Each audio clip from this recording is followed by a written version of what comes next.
Capítulo 3. A queda de Pedro. Felipe acorda com a nítida lembrança do que viveu.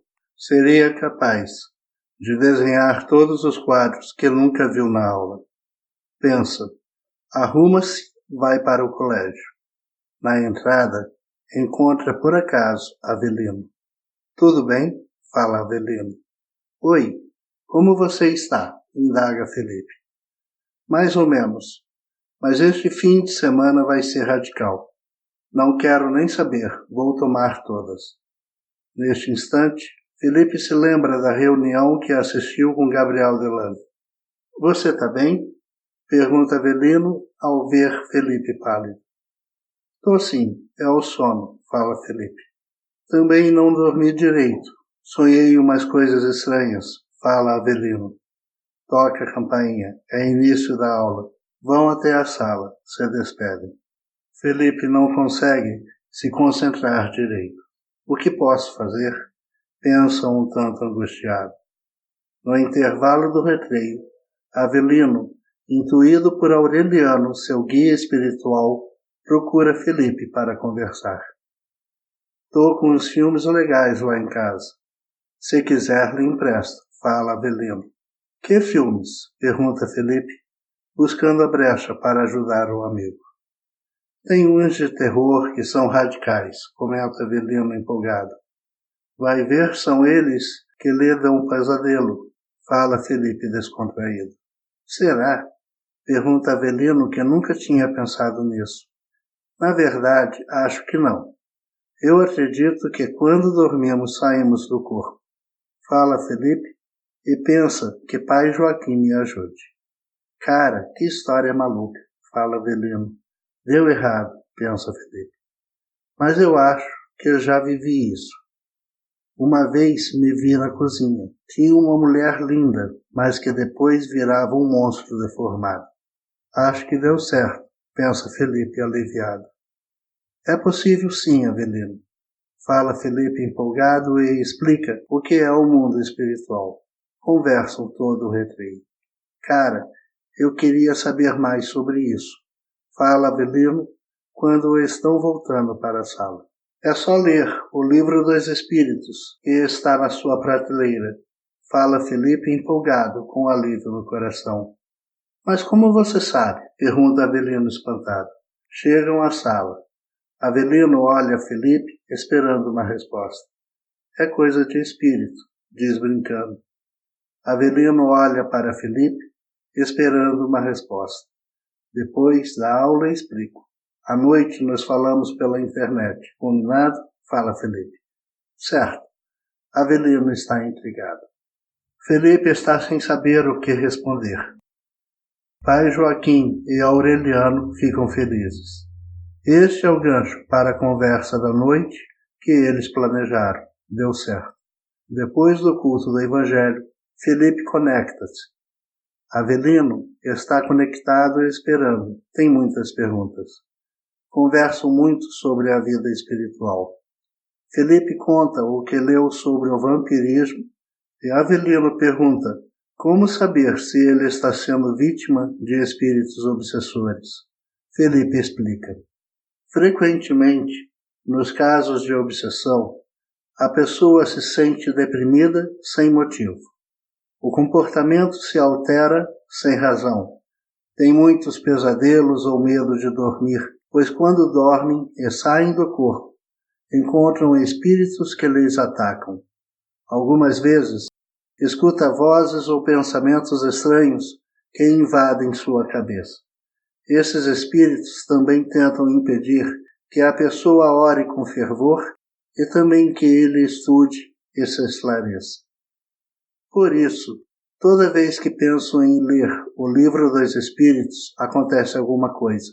Comenta Avelino e, ao comentar, lembra-se da pergunta. Como você sabia que eu tenho o Livro dos Espíritos? Felipe pensa e responde. Estive em sua casa, em espírito, e vi seu livro. É verdade? Indaga Avelino intrigado. Sim, e para ser sincero tem mais coisa. Você quer saber? Claro. Tem certeza? Tenho sim, pode falar. Acredito que você está com sérios problemas espirituais. Felipe fala com cuidado, não quer assustar o amigo. Você acha? Por quê? Primeiro, observe o que você está sentindo. É verdade. O que mais? Felipe pede inspiração a pai Joaquim. Sabe que não ajudaria a apavorar o amigo. Sinto que você deveria se cuidar mais espiritualmente para não acontecer nada de ruim com você. Mas vai acontecer alguma coisa ruim? Não, não é para acontecer. Mas você precisa muito se cuidar, senão pode acontecer. Avelino está intrigado com tudo aquilo. O que eu devo fazer? Pergunta. Orar com sentimento sincero, pedindo ajuda dos bons espíritos e do seu anjo da guarda. Ler com atenção o livro dos espíritos, fazer o evangelho no lar. Isso eu não sei fazer. Como é esse evangelho no lar? Pergunta Avelino. Eu lhe ensino. Posso ir amanhã, na sexta? Amanhã eu vou para a festa, fala Avelino com convicção. Se eu fosse você, não iria. Você sabe que depois fica aquele vazio e aquela tristeza, argumenta Felipe. Mas eu vou, e na segunda fazemos o evangelho, que tal? Que situação, pensa Felipe. O que eu faço? Pensa. Aureliano se aproxima de Felipe e o inspira. Avelino, acredite ou não, mas eu vou lhe dizer. Desta festa você não volta. Se eu fosse você, leria o livro Renúncia ao invés de ir se destruir. Mas a vida é sua. Eu só quero ajudar. Ei, como você sabe desse livro também? Felipe está desconcertado. Pai Joaquim sorri. Avelino, eu já lhe falei. Agora eu acredito. Não tenho como duvidar. Estou sentindo umas coisas estranhas. Avelino, vamos orar. Vamos fazer uma prece e a leitura do Evangelho. Depois vamos dormir e amanhã vou aí para conversarmos. Pode ser? Pode. Vou esquecer este carnaval.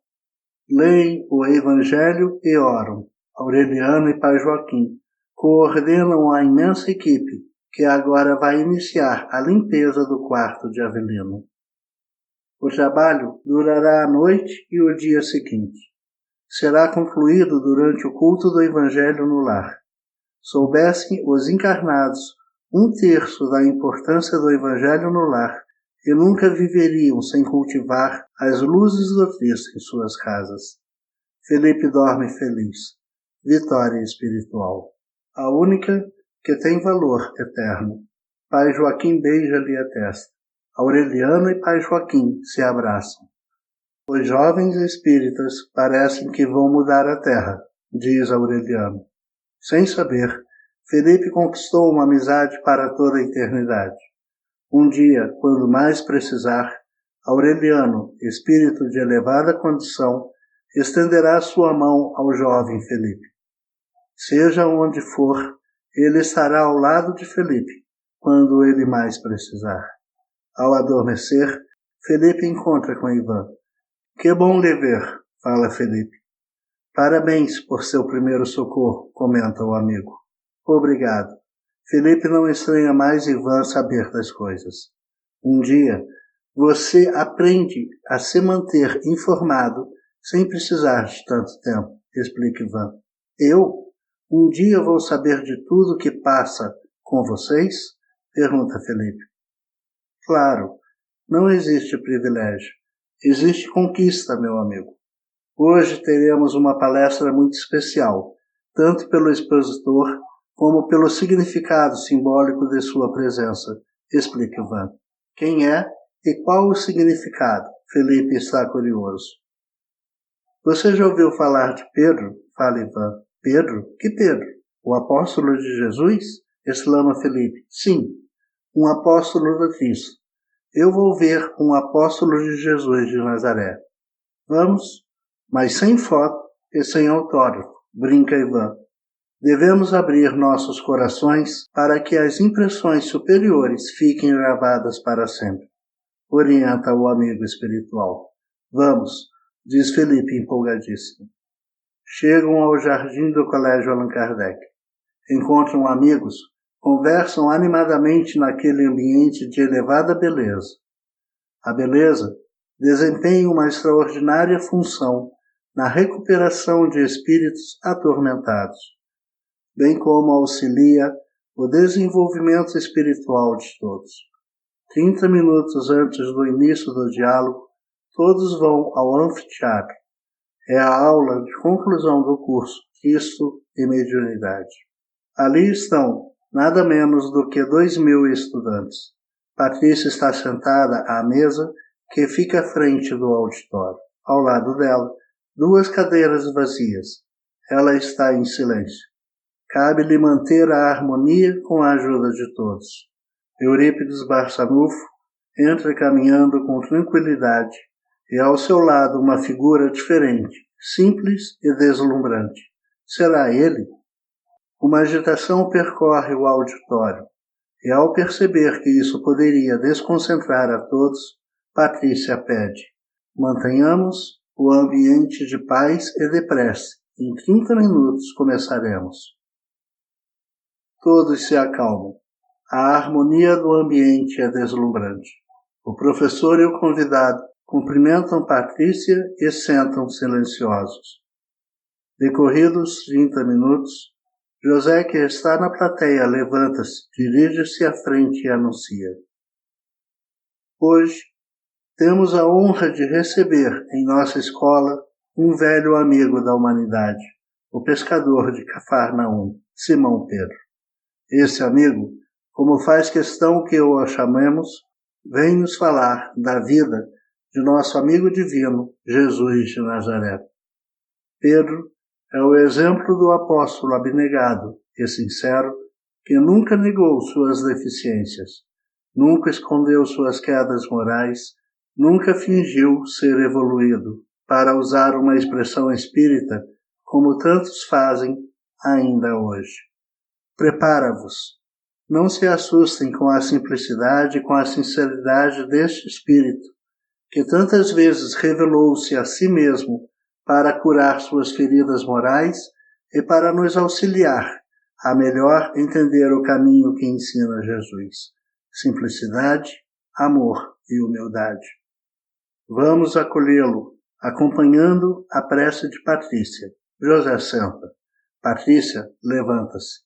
Todos elevam o pensamento. Pai do universo e de todas as formas de vida. Somente sentindo o seu amor por todos os seus filhos, podemos entender a presença deste amigo abnegado entre nós. O amor desconhece fronteiras sociais, culturais e espirituais. Por isso, apesar de nossos erros por meios diversos, poderosamente o Senhor nos diz: meu amor é infinito. Levantai-vos, vós que estáis caídos. Erguei-vos, vós que lamentais. É hora de vida. A colheita está próxima. Trabalhai e sereis felizes. Patrícia está banhada em lágrimas. Durante a prece, percebeu o que significava a presença do apóstolo junto a Eurípides no Colégio Allan Kardec. É o início da última etapa do trabalho cristão no mundo. A presença de Pedro significa a vinda de todos os espíritos que se cristianizaram ao longo dos séculos para atuar diretamente na Terra, encarnando ou guiando os encarnados. É o fim dos tempos da iniquidade, da solidão cruel e da maldade no mundo. Patrícia identifica os verdadeiros mártires do cristianismo de todos os tempos em sua visão espiritual. De agora em diante, eles atuarão juntos de forma direta e poderosa. Por causa disso, os espíritos inferiores tanto combatem o espiritismo. Não querem se transformar e desejam aumentar o número dos que serão transferidos para outros mundos. A Terra será herdada pelos verdadeiros cristãos. Os pacíficos herdarão a Terra. Trago a Boa Nova. Boa Nova, ou boas notícias, significa Evangelho, inicia o apóstolo. Vocês, como eu, negaram o Mestre. Essa frase gera um impacto profundo no auditório. Não neguem vossos erros, amigos e amigas. Eu neguei o Mestre, mesmo tendo sido prevenido. Curei-me por ser capaz de assumir o erro. Não nos tornaremos anjos negando nossa realidade humana. O Cristo sempre fez questão de enfatizar a necessidade da sinceridade de nossa condição. Tudo o que disso passa tem origem maligna. Por que ele ensinou isso? Porque muitas vezes a criatura humana quer ser o que não é. Quer ser perfeita sem o sacrifício de se aperfeiçoar. É esse desejo doentio que deu origem ao mito do anjo caído. Afinal, anjo não cai, sabe voar. Fala com bom humor, estimulando a alegria de todos e continua. O mito do anjo caído é a história simbólica do ser humano que quer ser mais do que é. Quando a lei de Deus o desmascara, revolta-se. Não era anjo artificial. É sobre isso que vou falar. O artificialismo dos cristãos atuais, dos herdeiros do Evangelho.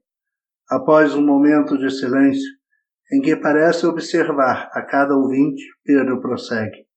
A maioria dos espíritas atuais estranharia as práticas mediúnicas de Jesus.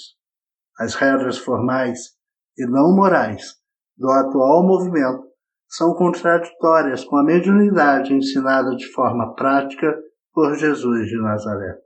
Nós também nos espantávamos com o exemplo do Mestre. Ele simplesmente vivia o bem.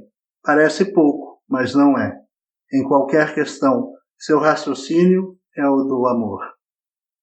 Aprendemos com ele a fazer uma pergunta simples. Qual a vontade do Pai? Não temia as barreiras e os preconceitos sociais. Atualmente, no movimento espírita, médicos que conhecem a doutrina espírita e a praticam no centro espírita não defendem as ideias espíritas em seu meio. É lamentável. Quantos indivíduos poderiam ter evitado o suicídio se eles tivessem simplesmente expressado os princípios que acreditam? Mães espíritas ensinam aos seus filhos o egoísmo, poupando-lhes uma atividade social ou a prática da mediunidade, quando tantas vezes esse seria o caminho de sua verdadeira salvação. Dirigentes ocupam-se em campanhas de mando e de poder. Desperdiçam tempo valioso a ser utilizado para a organização das atividades sociais, para a difusão doutrinária, para o consolo dos milhões de aflitos no mundo. Julgam-se muito importantes para se ocuparem com os sofredores. Sabemos, em nosso íntimo, só o caminho da verdade leva-nos à grande verdade. Por que fingir tanto? Por que querer ser o maior e sempre ter razão? Por que trair Jesus repetidas vezes e nunca dar chance ao Cristo para que brilhe em seus corações? O arrependimento sincero é o único caminho que pode nos levar a Deus. Assumamos sermos espíritos imperfeitos. O arrependimento e a doação abnegada é o melhor caminho. Qualquer outra conduta é o caminho da ilusão tantas vezes trilhadas por cada um de nós. Muito obrigado. Coloco-me à disposição para as perguntas. O silêncio é geral. Patrícia, para incentivar as perguntas, indaga. Qual o maior desafio para o atual movimento espírita encarnado? Penso que é a mudança das gerações. O Cristo, quando no mundo nos ensinou a cooperação, jovens e velhos, ricos e pobres, judeus e não judeus, aprendemos a cooperar por causa da insistência firme de Jesus em quebrar todas as barreiras de preconceito que tínhamos. O movimento espírita atual esqueceu essa lição do Evangelho. Digo atual porque Allan Kardec e Eurípides Barçanufo foram modelos cristãos. Também no que se refere à colaboração.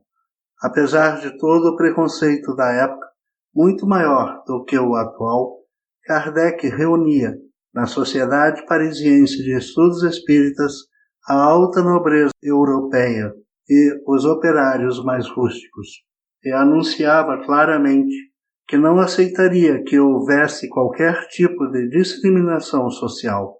Além disso, participava das reuniões mediúnicas jovens de 12 anos e senhores de avançada idade. Eurípides Barçanufo educou toda uma geração de adolescentes, não apenas participar de reuniões mediúnicas, mas também de cuidar de enfermos e de doentes mentais. Infelizmente, esses exemplos estão esquecidos. Vemos espíritas que querem proibir jovens de participar de reuniões mediúnicas. Como será isso possível? Estariam errados Jesus e Kardec? Em nome de que autoridade proíbem a mediunidade cristã? Por tudo isso, preocupa-nos com o atual movimento espírita receberá a nova geração que tem a missão de renovar não apenas o movimento espírita, mas toda a sociedade terrestre. Preocupa-me que os atuais dirigentes, como fizeram os fariseus, continuem a criar regras e regras ao invés de vivenciarem a mediunidade segundo o Cristo. Como avaliar o potencial de um jovem sem que ele participe das atividades espíritas? Como avaliar os frutos se eles não permitem que a árvore sequer cresça? Patrícia agradece e pede que outros perguntem. O senhor idoso levanta-se e indaga. Mestre, como vencer meus terríveis desequilíbrios sexuais e ser um espírita sincero? Fui conhecido presidente espírita e tinha medo que os outros soubessem como era. Reprimi-me e só consegui piorar minha situação. Quando mais me desequilibrava, mais máscara usava para me impor ao movimento espírita. Como sair dessa armadilha? Pedro olha-o com carinho. Amigo, nosso mestre Jesus é o único que merece este título. Existe apenas um caminho, a honestidade. Honestidade significa assumir a existência do problema e tratá-lo. Em seu caso particular, a terapia de vidas passadas teria gerado excelentes resultados. Mas, infelizmente, isso também está sendo combatido por muitos espíritas, como se Jesus não revelasse muitas encarnações e planejamentos espirituais aos que tinham ouvidos para ouvir. Quem precisa fingir para ser aceito em um ambiente deve mudar de ambiente de atuação. É melhor se tornar um trabalhador apagado e abnegado do que um líder espírita envolto em trevas. Quando Jesus ensina que devemos nos confessar uns aos outros, isso significa admitir nossas falhas e fraquezas e buscar ajuda sincera para nos fortalecer. A mentira tem levado à queda muitos trabalhadores de boa vontade, que não têm coragem de serem sinceros consigo mesmos. Todos os conflitos emocionais têm solução desde que queiramos. Querer significa aceitar nossa fraqueza e buscar ajuda por meio da oração e do diálogo honesto. Uma jovem pergunta: qual foi a sua experiência mais marcante com Jesus? O apóstolo pensa e responde: o ensino mais marcante para mim, do Mestre, veio após meu desencarne. A grandeza espiritual de Jesus é algo muito difícil de dimensionar.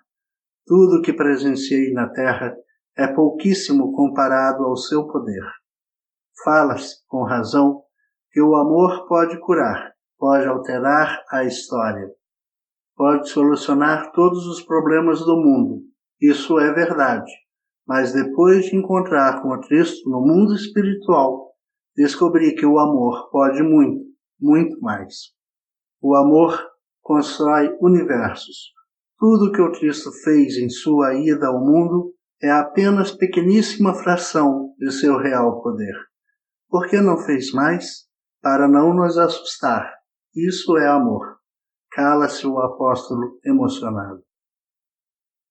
Como melhorar o atual movimento espírita? Ao fazer a pergunta, Eclésio para e se corrige. Quero dizer, como nós que recentemente tanto atrapalhamos o Consolador, podemos nos redimir? O primeiro passo é assumir-se falível, questionar-se. As ideias que defendo são do Cristo? Estão fundamentadas na codificação espírita ou eu as reproduzo em nome de minha arrogância? Observem que não é uma postura fácil para quem tem ilusão de poder. Saber-se falível significa consultar Cristo e Kardec ao tomar uma decisão. É perguntar sempre como eles fariam em cada situação.